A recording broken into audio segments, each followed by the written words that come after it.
Muito bem, pessoal. Hoje, mais um vídeo aqui no nosso canal. Falaremos sobre a sucessão dos colaterais da união estável pós-mortem. Bom, antes de começarmos o vídeo, gostaria apenas de lembrar que nós estamos dando continuidade à nossa série sobre os princípios do direito de família e neste mês de outubro nós já publicamos o segundo vídeo da série, que foi sobre o princípio da solidariedade familiar. Portanto, eu estou deixando aqui para vocês o link para a playlist desta nossa série, que conta, por enquanto, com dois vídeos. O primeiro foi sobre a dignidade da pessoa humana e o último, como eu acabei de dizer, sobre o princípio da solidariedade familiar.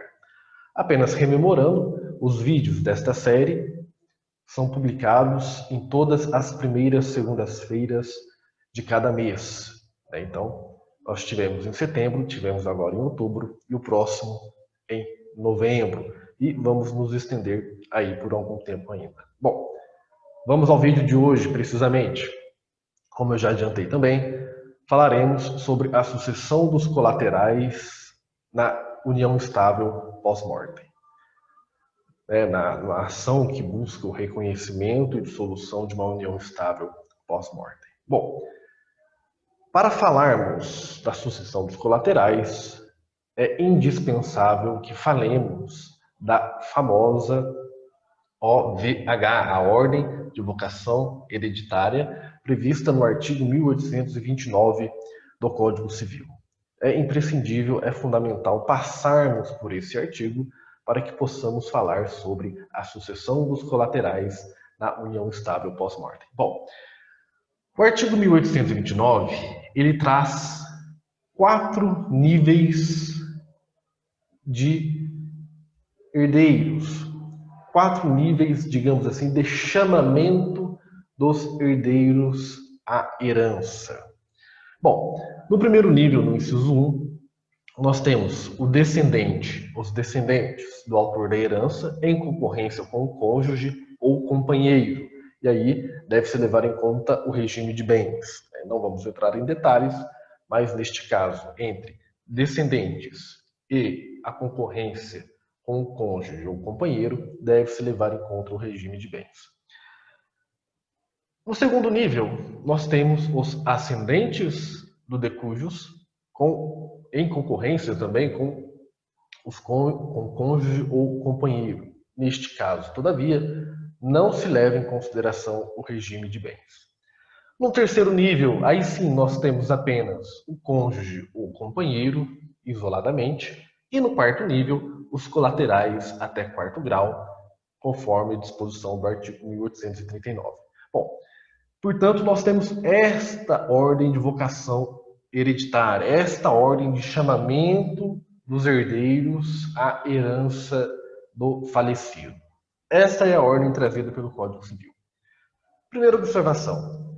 Apenas nestes 3 primeiros casos, ou seja, do descendente em concorrência com o cônjuge ou companheiro, do ascendente em concorrência com o cônjuge ou companheiro, e dos próprios cônjuges ou companheiros, nestes 3 casos, nestes 3 primeiros casos, nós estamos falando de herdeiros necessários.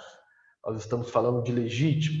Nós estamos falando de herdeiros que, em regra, não podem ser afastados da herança. A eles cabe a legítima, 50% do patrimônio do autor da herança. Portanto, os colaterais, assim sendo, não são herdeiros necessários. E não sendo herdeiros necessários, na ausência do primeiro, do segundo e do terceiro caso, os colaterais podem ser afastados da totalidade da herança desde que haja testamento. Ou seja, se o autor da herança não tendo descendentes, não tendo ascendentes, não tendo cônjuge ou companheiro, pode afastar os colaterais da sua herança com testamento. Ele testa todo o seu patrimônio para qualquer outra pessoa, natural, jurídica, enfim, afastando, portanto, os colaterais da herança. Isso ocorre por quê? Os colaterais, como eu já disse, não são herdeiros necessários. portanto, podem ser afastados da totalidade da herança por meio de testamento, conforme o artigo 1850 do Código Civil. Bom, vamos imaginar, portanto, uma ação de reconhecimento e dissolução de união estável, pós-mortem, ou seja, após a morte do autor da herança, o suposto companheiro ajuiza uma ação desta natureza, pleiteando o reconhecimento e a consequente dissolução da união estável em função da morte. E existem parentes colaterais.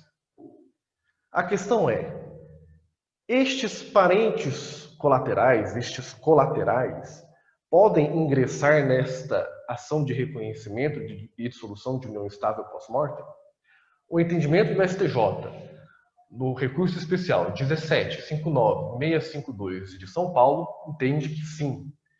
Os parentes colaterais formam um litisconsórcio passivo necessário nesta ação de reconhecimento e dissolução de união estável pós-mortem. Por quê? Ora, o motivo é bem simples. Caso não seja reconhecida a união estável, os herdeiros serão precisamente estes colaterais. Por isso eles têm interesse jurídico nesta ação de reconhecimento e dissolução pós-mortem. Por quê? Não havendo união estável, não sendo reconhecida a união estável, os herdeiros serão os colaterais. Claro, nós estamos falando na hipótese de inexistência de testamento, o que digamos assim, até a regra, né? Então, existe interesse jurídico destes colaterais, porque, não sendo reconhecida a união estável, eles serão os herdeiros do autor da herança. Então, não existindo união estável, não havendo descendente, ascendente e, portanto, também não companheiro, né, porque não foi reconhecida a união estável, sobrará, portanto, os colaterais como herdeiros do falecido. Tá bom? Bom,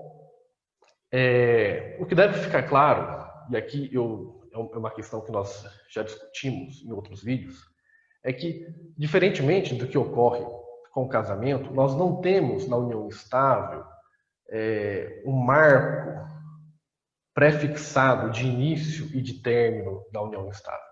No casamento, nós sabemos quando o casamento termina e quando o casamento começa. Nós temos a certidão de casamento, nós temos a certidão de óbito, que acaba averbando a certidão de casamento, enfim.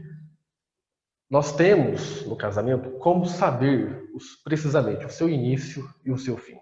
Na união estável, não. Nós não temos esta ciência a prioristicamente. Não, apenas com o ajuizamento de uma ação de reconhecimento e dissolução de união estável é que podemos definir, em cada caso concreto, quando uma união estável começa e quando uma união estável termina. Por isso, portanto, o interesse jurídico dos colaterais em uma ação de reconhecimento e dissolução de união estável pós-morte. Por quê? Reafirmo, não sendo reconhecida a união estável, serão estes colaterais os herdeiros do decujus.